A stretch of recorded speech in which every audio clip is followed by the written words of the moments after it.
नमस्कार, views today में आपका स्वागत है। आज यूनियन बजट पेश किया गया। आपको बता दें कि फाइनेंस मिनिस्टर निर्मला सीतारमण ने इस सरकार का आखिरी बजट आज उन्होंने पेश किया और इस बजट में कई सारी चीजें जो हैं अनाउंस की। और सबसे इंपॉर्टेंट जो इसमें अनाउंसमेंट थी वो टैक्स को लेकर थी। सबको उम्मीद थी कि इनकम टैक्स को लेकर किस तरह से सरकार जो है इस बार उनको राहत देगी और इसी राहत टैक्स में उन्होंने काफी बड़ी राहत दी है कि 5 लाख की स्लैब को बढ़ाकर अब जो है 7 लाख इनकम पर किसी तरह का भी जो है टैक्स नहीं देना पड़ेगा।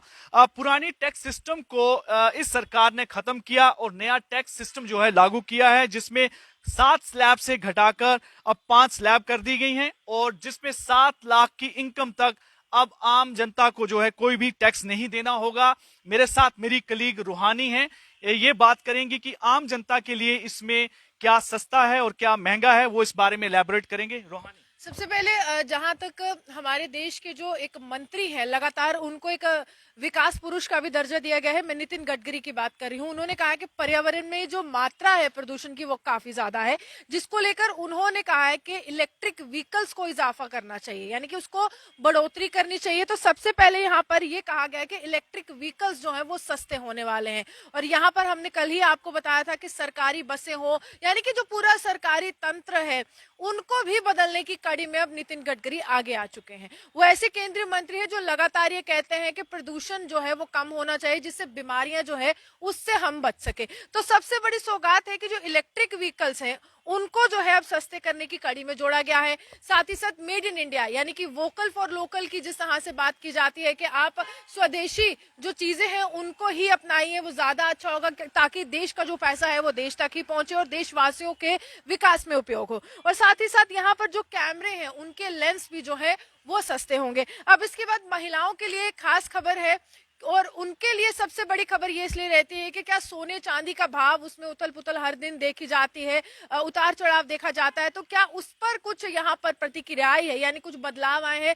तो उसको लेकर ये कहा गया है कि जो कस्टम ड्यूटी है सोने चांदी पर वो बढ़ा दी गई है। और साथ ही साथ यहाँ पर ये कहा गया है कि अब जो सोने चांदी का भाव है, आपके लिए ये बुरी खबर हो सकती है महिलाओं के लिए, अब उस भाव में वृद्धि होगी, क्योंकि कस्टम ड्यूटी जब बढ़ेगी तो उसी तरह से जो सोना चांदी है अब महंगा होने वाला है। तो अरुण जी, जो रेलवे है हमारे देश की अर्थव्यवस्था के लिए बहुत बड़ा एक योगदान रखता है और कोरोना काल में हमने देखा कि किस प्रकार रेलवे को सबसे बड़ी चोट लगी थी। रेवेन्यू जनरेशन वहीं से होता है, तो उसके लिए क्या खास रहने वाला है और किस तरह से रेलवे के माध्यम से देश एक बार फिर से विकास के पथ पर आगे चलेगा? हाँ जी, मैं इसके लिए बताना चाहूंगा कि रेलवे हमारे पूरे देश का सबसे बड़ा जो है ट्रांसपोर्टेशन का जरिया है और आम जनता को सबसे ज्यादा रेलवे के द्वारा ही वो इसमें ट्रैवल करते हैं और सबसे जो हमारी निम्न वर्ग जो लोग हैं वो सबसे ज्यादा इसी का सहारा लेते हैं। इसलिए रेलवे पर सबकी ज्यादा नजरें होती हैं कि इसके बजट को लेकर कि उनके लिए किस तरह की राहत है। हालांकि सरकार हर साल नए नए प्रोजेक्ट इस पर जरूर लाती है और इसकी एक्सपेंशन के लिए बहुत सारा पैसा खर्च करती है। और इस बार रेलवे के बजट के नए प्रोजेक्ट्स को लेकर जो उन्होंने घोषणा की है कि 75,000 करोड़ रुपए का प्रोविजन रखा है, जिसमें कई नई योजनाएं जो है लागू की जाएंगी ताकि रेलवे का एक्सपेंशन और इसकी पूरी कनेक्टिविटी को ज्यादा से ज्यादा बढ़ाया जाए।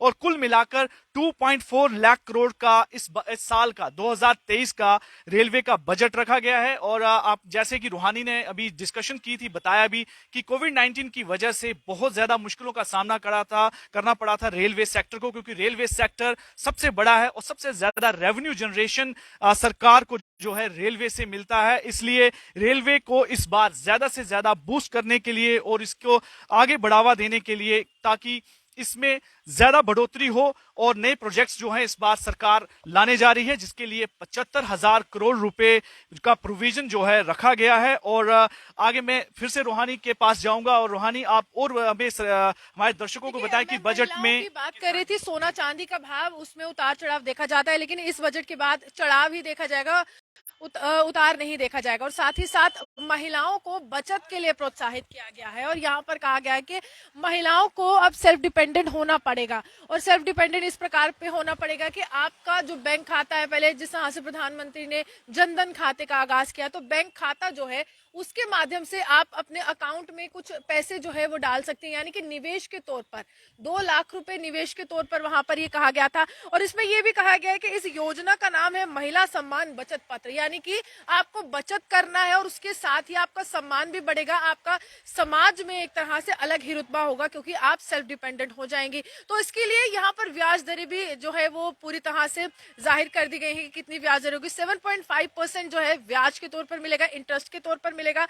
और महिलाओं को इसके साथ साथ ये भी कहा गया है कि ये अच्छा समय है जब आप खुद के लिए सोचें, अपने भविष्य के लिए सोचें। इसी के साथ साथ प्रधानमंत्री नरेंद्र मोदी लगातार कहते हैं कि हम गरीबी को हटाना चाहते हैं, हम वो जो स्लम कल्चर है उसको खत्म करना चाहते हैं, झुग्गी झोंपड़ी को खत्म करना चाहते हैं और हम चाहते हैं हर एक व्यक्ति के पास अच्छा मकान हो, जो अच्छी सुविधाएं हो वो हो।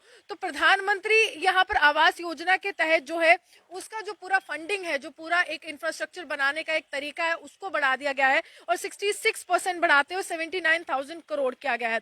अब इसके बाद जो है आगे किस तरह से हम जो है देखेंगे, क्योंकि ये एक व्यक्ति के जीवन का बजट जो है पूरी तरह से डायरेक्टली अफेक्ट करता है, लेकिन देश का बजट जो है वो आगे क्या कहता है। जी जी। इसके बाद हम जो चर्चा करने वाले हैं डिफेंस को लेकर। देखिए, पूरे देश के लिए डिफेंस सबसे ज्यादा महत्वपूर्ण है और भारत जो है उसको कई तरह के चैलेंजेस का सामना करना पड़ता है। एक तरफ से चाइना की तरफ से और दूसरी तरफ पाकिस्तान की तरफ से आए दिन जो है यहाँ पर कई तरह की परेशानियां खड़ी की जाती हैं और टेररिज्म को लेकर भी जो है हमारे जम्मू कश्मीर भी अफेक्ट रहता है और देश के दूसरे पार्ट में भी टेररिज्म से अफेक्टेड है। चाइना भी इन दिनों बड़ी कोशिश कर रहा है कि अपने जो LAC के साथ लगते हुए इलाकों में वो इंकर्शन करने की कोशिश कर रहा है। इसलिए सरकार ने डिफेंस को भी मजबूत करने के लिए इस साल डिफेंस का बजट बढ़ाया है। आपको बता दें कि इस बार बजट 2023 में डिफेंस का बजट 5.94 लाख करोड़ जो है कर दिया है। इससे पहले पिछले साल 5.25 था, यानी कि काफी इस साल जो है इस डिफेंस बजट में बढ़ोतरी की गई है। और इस बढ़ोतरी में जो आपको बताएं कि क्या होगा कि तीनों सेनाओं को लेकर जो फंड के इजाफे की मांग की जा रही थी उसमें भी इसी प्रोविजन को लाया गया और साथ में सबसे महत्वपूर्ण चीज है जो डिफेंस इक्विपमेंट है उसकी प्रोक्योरमेंट के लिए भी सरकार ने जो है इस साल इस बजट को बढ़ाया है कि ज्यादा से ज्यादा जो है डिफेंस इक्विपमेंट उनको जो है प्रोक्योर किया जाए और देश की सुरक्षा के लिए इनका इस्तेमाल किया जाए। जिस तरीके से हालात काफी जो सीमाओं पर बने रहते हैं और हर तरह से थ्रेट को जो है सामना करना पड़ता है भारत को, उसके लिए डिफेंस को पुख्ता करने के लिए ये एक बहुत बड़ा कदम लिया गया है। ओवर टू रूहानी। देखिए, अब इसके बाद मैं आपको बताऊंगी कि जैसे मैंने कनेक्टिविटी की बात की, कनेक्टिविटी ऐसे कि एक क्षेत्र को दूसरे क्षेत्र तक जोड़ना है और एक गांव को दूसरे गांव तक जोड़ना है। इसी कड़ी में जो है देश के जो केंद्रीय मंत्री है, सड़क एवं परिवहन मंत्री नितिन गडकरी कदम आगे बढ़ा रहे हैं और पूरे देश को एक तरह से यहाँ पर एक सीमा में परो दिया गया है। लेकिन अब यहाँ पर एक बात देखी जा रही है कि जो हवाई सफर है उसको कैसे सुगम बनाया जाए, कैसे एविएशन मिनिस्ट्री जो है वो आपके लिए आगे बढ़कर आ रही है। तो अब इस बजट में एविएशन के लिए क्या है, तो जो लोग हवाई यात्रा करते हैं, हवाई सफर करते हैं, उनके लिए कुछ खास है। देश में 50 नए एयरपोर्ट जो है उसका निर्माण किया जाएगा और वो जो एयरपोर्ट होंगे बहुत अच्छा इंफ्रास्ट्रक्चर होगा, इंटरनेशनल लेवल के एयरपोर्ट जो है अब आपको मिलने वाले हैं। साथ ही साथ हेलीपोर्ट जो है वो बनाए जाएंगे, एयर ड्रोन बनाए जाएंगे ताकि कनेक्टिविटी जो है वो पूरी तरह से बरकरार है। आपसे मैं जानना चाहूंगी आगे क्या खास है। जी, इसमें सबसे महत्वपूर्ण एक पॉइंट है एग्रीकल्चर को लेकर। देखिए, भारत एक कृषि प्रधान देश भी है, इसलिए एग्रीकल्चर पर ज्यादा फोकस भी रहता है सरकार का और इसको लेकर भी कई तरह के जो है इसमें सुविधाएं जो है दी गई हैं और बजट को भी ध्यान में रखा गया है। फार्मर्स के लिए श्री अन्न योजना जो है वो सरकार लॉन्च करने जा रही है और साथ ही आपको बता दें कि इसके जो मोटे अनाज को लेकर बढ़ावा दिया जाएगा उसकी प्रोक्योरमेंट को लेकर, और पशुपालन, डेयरी, फिशरी के लिए जो लोन लिमिट है वो बढ़ाई गई है और कुल मिलाकर 20 लाख करोड़ जो है इसमें लोन लिमिट में इस साल बजट में रखे गए हैं ताकि जितनी भी कृषि से जुड़े हुए जो व्यवसाय हैं उसको ज्यादा से ज्यादा बढ़ावा दिया जाए और आम लोगों को जो है इसमें ज्यादा बेनिफिट मिले और इससे जुड़े जितने भी व्यवसाय हैं उनको कृषि से जुड़े हुए स्टार्टअप जो हैं उनको प्रेफरेंस दी जाएगी। इसलिए इस बजट को बड़ा अहम माना जाएगा कृषि के संबंधित रखते हुए कि 20 लाख करोड़ रुपए का इस बार बजट रखा गया है जिसमें विभिन्न तरह के जो है लोन दिए जाएंगे। रूहानी। देखिए, अंतिम पंक्ति तक शिक्षा पहुंचे, ये भी बहुत बड़ा सरकार का एक दावा रहता है और कदम दर कदम जो है वो आगे बढ़ रहे हैं। लेकिन इस पर आदिवासी समाज के लिए क्या है? आदिवासी समाज के लिए ये है कि पूरी तरह से व्यवस्था चलाने की कोशिश की जा रही है और यहाँ पर 740 नए एकलव्य स्कूल जो है वो खोलने की कोशिश की जा रही है और इन स्कूल्स के बाद 38,000 शिक्षकों को, वो कर्मचारियों को उसमें नियुक्त किया जाएगा, यानी कि शिक्षा भी मिलेगी और रोजगार भी मिलेगा। डबल फायदा है। और साथ ही साथ डिजिटल लाइब्रेरी है वो यूथ के लिए यहाँ पर लागू कर दी गई है, जारी कर दी गई है और उस पर भी अब कदम जो है उठाए जाएंगे, यानी कि आपके फोन में ही, आपको कहीं फिजिकली प्रेजेंट नहीं होना पड़ेगा अपने एग्जिस्टेंस शो करने के लिए, आपके फोन में ही लाइब्रेरी मिल जाएगी, आपको बस स्क्रॉल करना है। और साथ ही साथ यहाँ पर यह भी कहा गया है कि 157 जो है मेडिकल कॉलेज जो बनाए गए थे साल 2014 से लेकर अभी तक, अब उसके साथ साथ नर्सिंग कॉलेज भी जो है वो स्थापित कर दिए जाएंगे। तो ये पूरा बजट है, चाहे शिक्षा का क्षेत्र हो, रोजगार के लिए क्या किया गया है, महिलाओं के लिए क्या किया गया है, रक्षा मंत्रालय किस तरह से कदम आगे बढ़ा रहा है, आपके सफर को, चाहे हवाई यात्रा हो या फिर आप रेल मार्ग के माध्यम से जाते हो, किस तरह से आपकी जिंदगी को सुगम बनाने के लिए देश के वित्त मंत्री आगे आए हैं।